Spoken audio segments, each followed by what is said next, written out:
sharing this eulogy along with my brother's voice, as he would have written a similar eulogy. This is the third one that I've given for my family I grew up with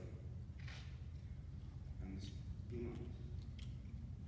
I discovered by writing eulogies, they need to be honest, yet respectful. Mom was humorous in many ways for those of us who knew her so well inside our family. When we loved her. She was candid and honest. Thank you, Roseanne. But to the extreme. Writing this eulogy, I tried to construct it to reflect her personality as honestly and accurately as possible. This meant inserting a lot of humor into it, but is never mocking. But rather, my intent was to respect her through a descriptive tribute to capture her unique personality. You know, people don't say it's tragic when a person who's nearly 100 passes away. But it was tragic for my mother because she wouldn't keep on living. Mom was tenacious about participating in life. She fought to assert herself to the very end, just hours before her death, when she seemed unresponsive, just like everything going on around her. When the well-meaning healthcare worker whispered in my mother's ear, "Rita, Jesus is waiting for you." My mother winced, and she went like this.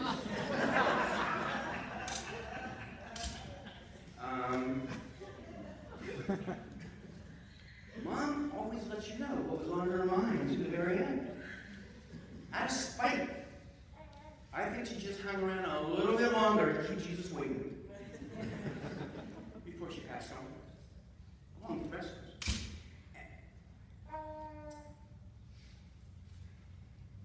These were major traits embedded in her personality. I also can't say that I'm so relieved that my mother's out of pain. My mom was not in Bethlehem. In Steelton, Pennsylvania, where the Bethlehem steel plant was. Her upbringing left her with a touch of entitlement that surfaced from time to time. One of the accomplishments Mom felt proudest about during her youth, serving as recording secretary of the State Sisterhood. Thank you, Roseanne. Later in life, she worked for Planned Parenthood, and she coordinated the Meals on Wheels. Volunteered. Yeah. And she coordinated rummage sales for the needy, which were sponsored by various Jewish organizations. And when she served on their boards for the needy, here in Leicester, through Shari, the JCC. And my mom and dad went to like all of Dr. Fischel's classes on Judaism, Jewish history.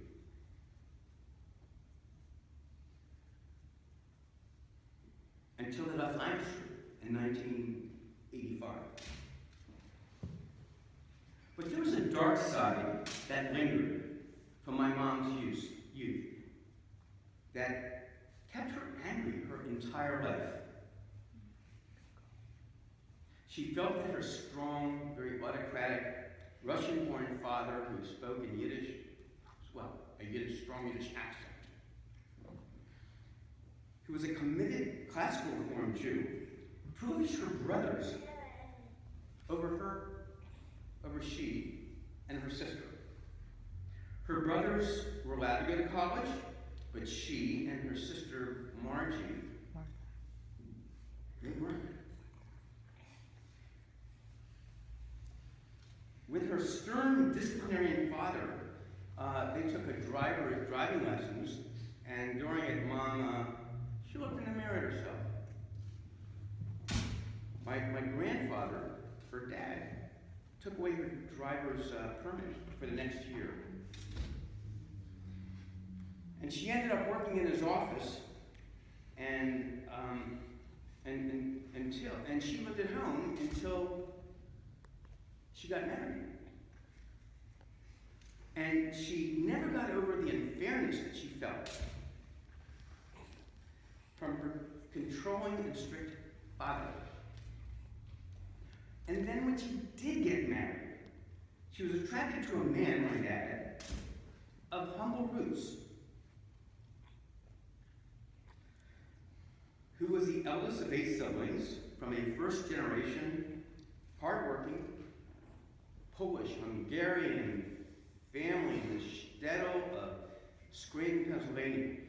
And they lived in a small row house that was like something out of like Spanking Our Gang, you know, with those kids that like lived by the scruff of their necks. But Dad Gary was looking for a more orderly home, more than the one that he was raised in, and my mom guaranteed that. My parents' distinctly different backgrounds blended into the unique recipe that would become Cliff, my brother, and me. And I know Dave's domestic back there probably had a bunch of stories about that, right? With Cliff.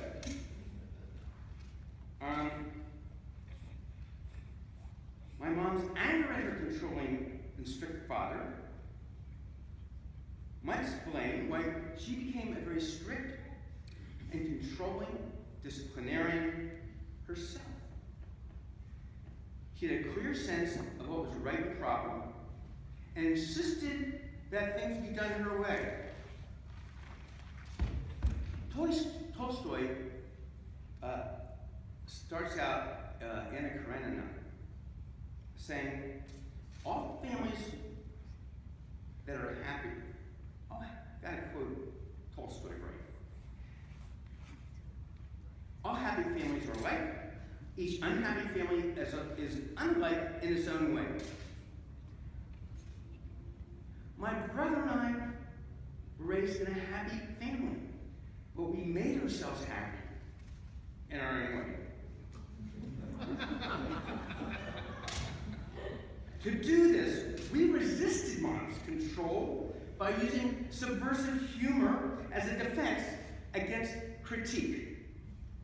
That became our survival kit. In this way, Mom had a big impact on us, and it helped create the personalities that Cliff and I developed. In many ways, her strict disciplinary approach backfired, as Cliff and I resisted it by acting out, by moving from like narrow constraints, structure, and order, and moving towards wide open spaces and unconventional paths. Mom basically helped us, and maybe she forced us to learn how to color outside the lines. You know what? I don't even think we saw there was a line. We were blind. Cliff and I, we would sit in our dining room. Cliff and I would sit across from each other. And when Mom served peas, Cliff and I would put them in our spoons and we'd hit them just right. They would lob like over her field of vision.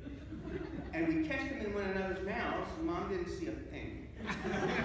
But my dad, who did, laughed convulsively. when this was going on. We do a lot of stuff right in front. And she usually didn't notice, because we got really like good at this thing. And that game was always about seeing how far we could go without getting caught. Yeah. After I had children, you know, I watched this going on, and at our house when Rebecca was little, my mom insisted that all her grandchildren, they ate the yolks of their eggs. Well, Rebecca didn't like yolks of eggs. So what she did was she wrapped them in a napkin and she stuck them at the very bottom of the trash in the kitchen. I mean, like, who would possibly look in the bottom of an entire trash can looking for an egg yolk? I mean, who would be that suspicious to do that? My mom did.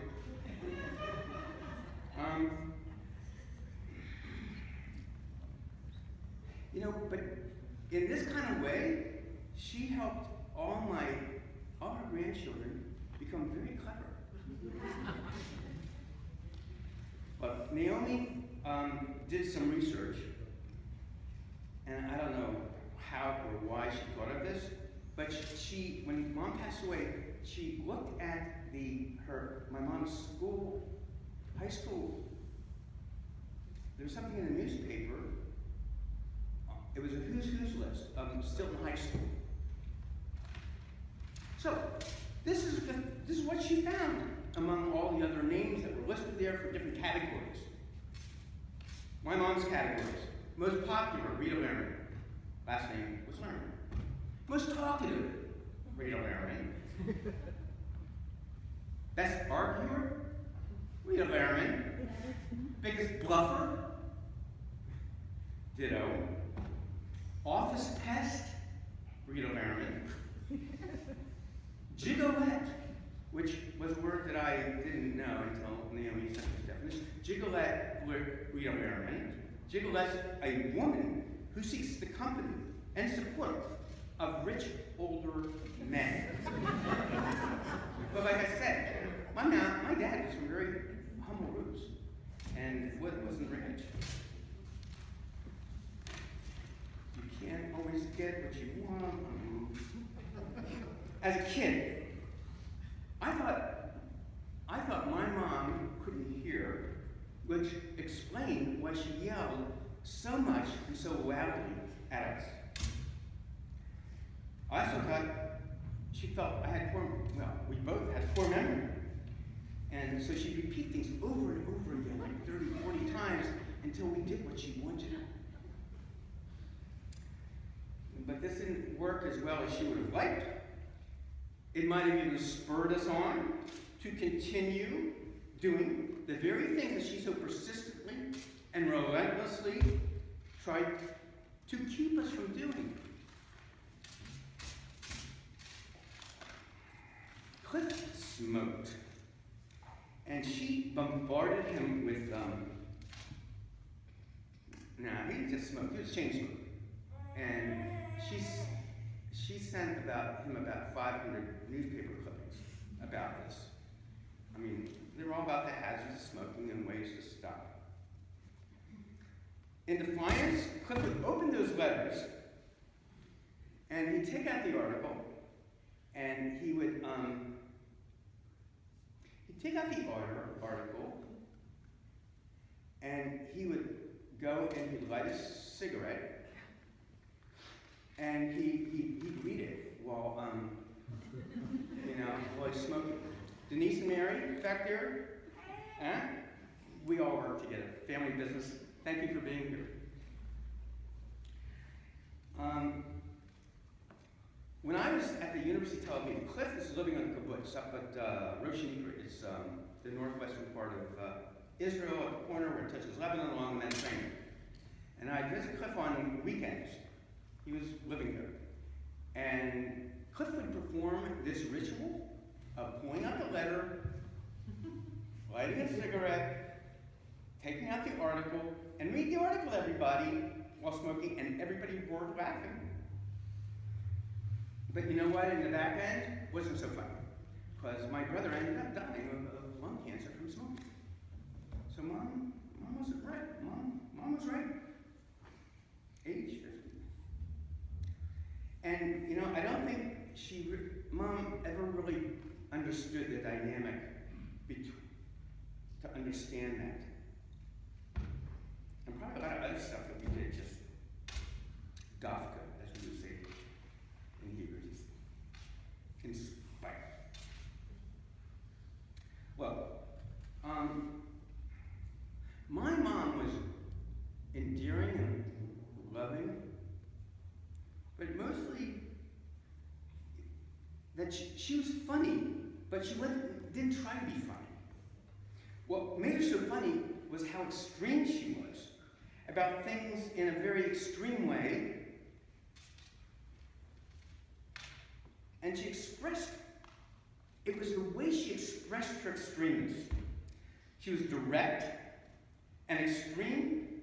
She would come off as caustic and abrasive, and in her in-your-face style. No one could ever accuse my mother of being too subtle. Unlike Asabra, she was tough on both the outside and the inside. Her deepest convictions were when she'd say, like with wagging her finger, "I'll never hold back what's on my mind." And you know what? When she first met Lauren, that's exactly what she told her. And but she adored Lauren, and you know, we read on that, and it crystallized in time how much I loved Lauren, and it was what it was about that she accepted me the way I was, and she gave me the space to be myself. Now you can do some like Freudian stuff with that mother-wife thing, but and you know, when my children are doing a thing on me, I mean, they'll probably do a psychological take on me in some way, just as I'm doing, because you know, you can't do anything about it, you know. I'm just look, I'm taking my time because I don't want to get it wrong here. My brother and I transformed my mom's extremes and her pens into humor in various creative, fun, and playful ways. I recently began rummaging through the basement, and I found like 1,000 letters my mother wrote us. I thought I'd share a couple excerpts so you could hear her express her opinions and hear it in her own voice.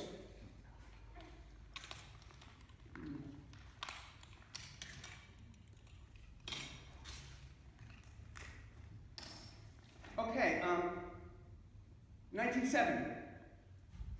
I'm in college. So, did you break your arm? Haven't had a letter from you for a while. And I probably didn't write that week.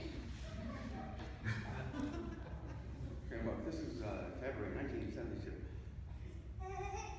I don't know if it was intentional, you sending us your letter written on February 2nd, Groundhog Day, without a stamp. Maybe you didn't have one, but if so, do not do that again. This meant another trip to the post office, and we didn't get your letter until today. So, do not intentionally send us mail without a stamp, at least to us anyhow. This is like right out of my mouth, so. Oh, boy, when you start looking around for a wife, I hope you find a really white one and not a tainted one like blank. Keep that in mind. Believe me, Ken, our old-fashioned way, and you'll see I'm square, it wasn't so bad. Today, I got a letter from, guess who? Blank. Actually, I met her through the youth group. I've enclosed a copy of her letter. You will know I am not sending you her address, for I am sending, nor am I sending you her address. You said you wanted her to get lost, so we'll do it that way. We will do it that way. Okay. Well, Mom was also my consultant in business. I was in Chabad and Crown Heights, Brooklyn, and I had an idea when I was about to leave. I didn't know what to do professionally after that. So I had this idea. Hey, I'd open up I'm in Brooklyn, and I had my eye on Manhattan, and you'll pick it up here in the letter. I don't like to discourage you, but the chess and vending machine business is very seasonal. After Christmas, at the latest January, chests aren't good. So, you never get your $50 back from your investment.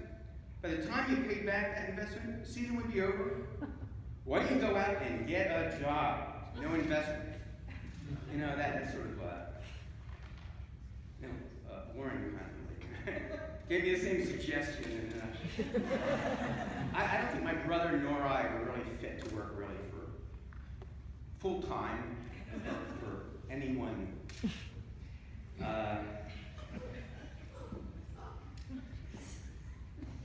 Okay.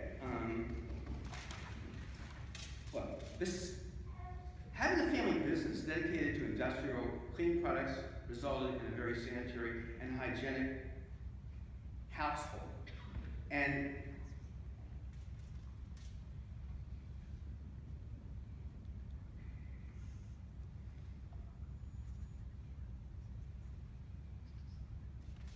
because, our business, David Brenner, oh my gosh, you'll get this.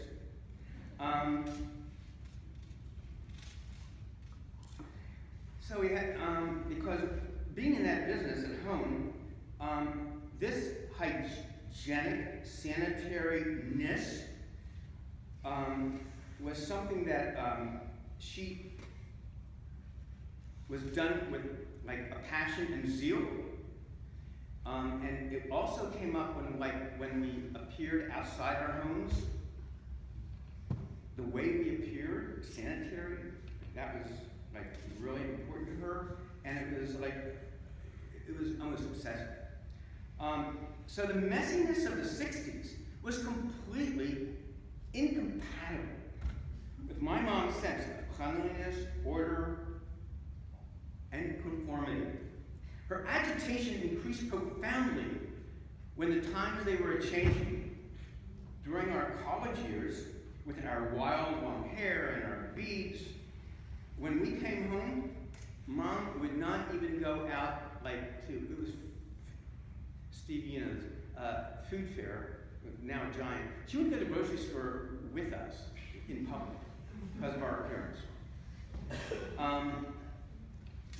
It just embarrassed her so darn much.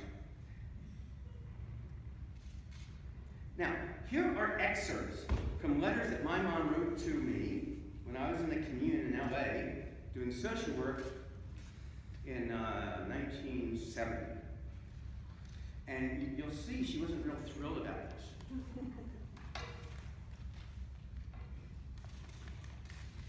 In her own words, "You know, Ken, you don't have to live in a group to care for others. I don't live in a group, and I care about others. I try to help out as much as possible, and I do it living with my family." Another one, about the commune thing, that type of dwelling. "I hope you won't get too cozy, Kenny. What's that stuff? Aggravation you don't need. nor do you need disease.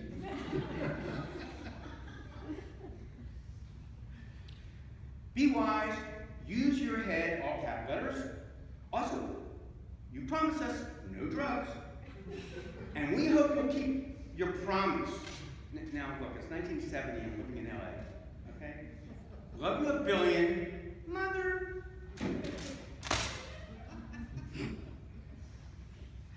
Dear Ken, don't forget your promise to me. This is a different letter. I hope you really meant it, and you don't forget it to keep your promise. Remember, if you have anything in your possession, even one, and notice she won't use the word joint, she won't use the word pie. Even one, capital letter one, you're dead, a felony. So she really, really threatened me there. Here's another one. Please, don't get yourself involved with girls out there, particularly non-Jewish ones. And you said you're the only Jewish fellow in the entire group. That was awesome last summer. Last summer, I was living on a commune, but in Israel in the place. She didn't give me all this stuff. Just be a nice, good, clean, living fellow. Thank you. Okay, so look, I mean, my commune was, we were doing social work in LA, and we, at the end, we all decided to go in our VW van and whoop down to Mexico City. We'll speak for you, whether it is important for you to give us the pleasure of improving your appearance. We produced you, and we think you look a mess. We hope you'll do this. See Chick with Barrett's advice. Okay. Now look, this was sent right before at the end of it was the end of the semester, and right before break. Mom writes. Now this is later. I do hope you cut your hair suitably for your parents. This would, I know this would make you laugh. So we don't want any aggravation about that when you're returning here for 2 days. You'll be in very serious trouble with us if you have not done that before caps you return. Another letter, another time. And Mom's sort of like a consultant to me and all kinds of things. Yeah, okay. Ken, do your mother a big, big favor. The last time you had a haircut was in November. That was 8 months ago, and a long time. Please, before you come home, please have your hair cut back to where it was last January. And even last January it was too long. And when you can, let it grow again. Please, do this for me, Kenny. Please do. I'm not worried about my friends. They've all seen you. It upsets me that you look so ugly the way you look. It isn't even sanitary like this, again, the sanitary thing. You can't keep it clean enough. I hope you have found a way to cut your hair that it won't go down the back of your neck. And to be perfectly honest, like my mom's not like perfectly honest. To be perfectly honest, the nicest gift you could give me as a present would be to have a son that had some hair cut off his head and the beard gone. So what, she ups the ante, right? I love you, as you know. Lots of love, Mother. Look, Cliff was in Israel at the time, and so she says, had a call from the Intel Journal today that they heard that one of my sons was in a commune in Israel. And they thought it'd be an interesting future story, and did I have any pictures? I told her that if I had pictures, I wouldn't send them. The ones taken before he left were good, but he looked awful. Figure that sense out. But I also said I had not heard from him in a while, and she'll probably call me next week. And last one on this, I'm back at GW. P.S. at the end of the letter, be very sure the moratorium at your school is a peaceful one, caps. I'm not anxious for you to hit the front pages. Just make sure the others are peaceful. Right, like 100,000 people I'm going to control that my mother can. I know you are. Get a haircut. All right.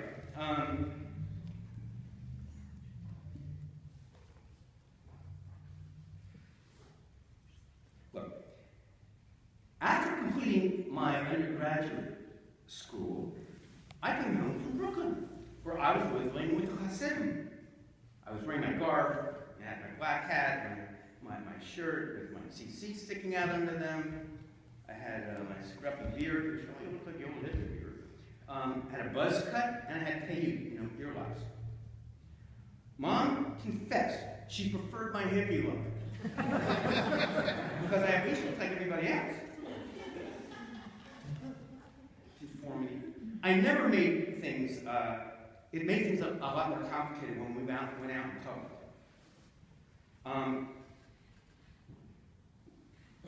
In addition to my new appearance, we also couldn't go out to eat nights because we didn't have any kosher restaurants nights. So on a Sunday in the summer, she put a cheese sandwich together, went out, we laid out the tablecloth on the ground in a rural area, and Amish would go by. Now look, we know here in Lancaster that, Amish aren't all that friendly, with non-Amish. But I'm telling you, when they came by with their buggies, they slowed down. They looked with curiosity at this woman with a guy who kind of looked like them. I was wearing black from head to toe. I had the beard. I had a beard. And, my sisters are sticking out and blah, blah, blah. But in other words, I sort of looked a bit like them, but I didn't look exactly like them because my mustache and my beard was filled in. On another visit home, my mom tried to make me chicken soup.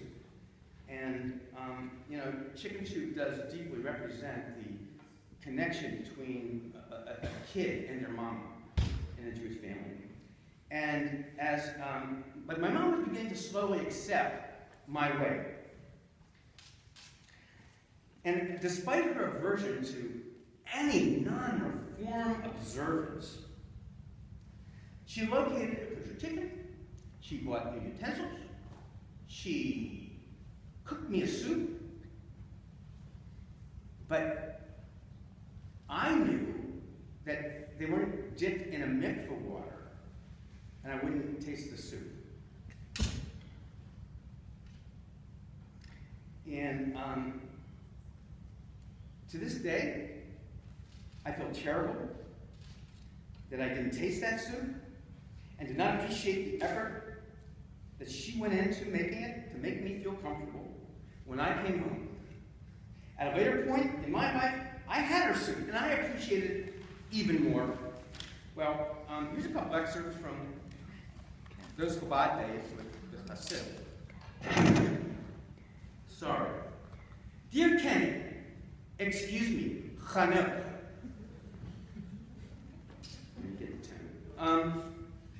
Another letter. I've been asking you each time I see you, do you really think it's so great to have 4 children in 5.5 years? That's very hard on a woman, and I'm a great believer in birth control for reasons of health, economics, and overpopulation. Last letter.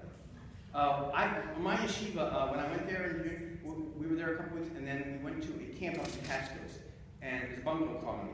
And my mom writes, I got so bitten up on my legs when you guys as men were standing out there in that field. It's so unpractical to have been wearing dresses. I'm not coming up again unless I can wear pants. And you 3 men, you didn't get bitten up. Why should I? This is a discrimination, stupid, in my opinion. Okay. Meanwhile, Cliff was expressing his Jewishness, making Aliyah to live in Israel. He got drafted into the army right after he got there. Right after he finished his basic training, the Yom Kippur War broke out in 1973. Meanwhile, I'm over with Chabad. And Cliff was in the army, he was in the infantry, and he followed the tanks that were going up to Golan Heights. And there were lots of casualties for infantry. We hadn't heard from him for 9 days. And then about 9 days later, got a call from cousins living in LA. They had just seen Cliff on NBC being interviewed in the Go On Heights. And that's how my parents knew he was alive. To understand my mom is to appreciate my brother and I drove her really kind of nuts. But just as my brother and I went to extremes in our own Jewish self-expression, on the land. Just as we each went to our own extremes, Cliff on the left, this side of the labor movement, living on kibbutz. I was on the right side of Judaism, and as a classic. So, in a lot of ways, and Cliff and I did other extremes. So, I guess we sort of became like my mother, who was very extreme. I confess, Mom. When a parent lives as long as my mommy, you can't forget all the effort they put into caring for you and intending the best for you. Because you don't always remember, especially when you live till 97, that what you were both like when you were younger. I knew my mom loved me, not just based on the sheer volume of her letters, but also based on their content. Underlying Mom's letters was, I found, a deep tenderness and caring.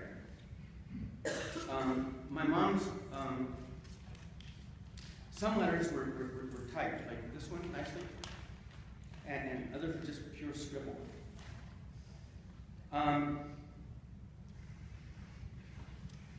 My mom, I guess, also taught us, and as I was read through the art of letter writing, and how they can express and capture the unique relationship between two people at a specific point in time.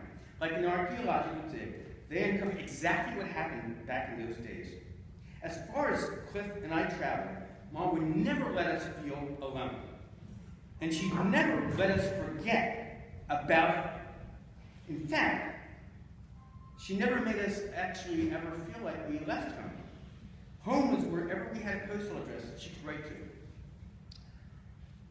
My mom was not just a prolific writer, but my mom was a prolific newspaper cover. I discovered about 2/3 of the letters that she sent my brother when he was in Israel, they had clippings in them, put in 1, put in 5. Some letters actually, envelopes that didn't have any letters, a bunch of envelopes, just a bunch of newspaper articles. There was nothing too tragic, and there was nothing too trivial to bring to our attention. She never held anything back. But what underlies these letters was that she cared about, that she thought we cared about everything that she sent us. Cliff and I both lived in Israel for long periods of time. Back in those days, Israel was far away. There was no CNN, and if you live there right now, my mom preempted CNN, cable news, sending letters. There were all kinds of eclectic headings that Mom sent. Yippie menace forces closing of Disneyland, rock festival, bluffs sickened by drugs, Amish, play golf at the host. Howard Kramer, I think, was a member here. He was here with an Amish kid. And, hot pants, Israel style. School principals to discuss girls in pantsuits. Clan burns cross at rising sun. Howdy Doody isn't dead. He's a hero on college campuses. The Capital Mystery Blaze destroys Atlas aluminum in her. Richie, this was one that was, that's your dad's business. I didn't realize that. What year was that, Richie? Kenny. Okay, so, militant JPO rabbi arrested, Americana, anti-war veterans attack Capitol, U.S. is remaining is rearming Israelis, and a college degree is a real guarantee. She always wanted to go back to college. Okay. After reading many mom's letters, after so many years, I could tell how deeply she loved us.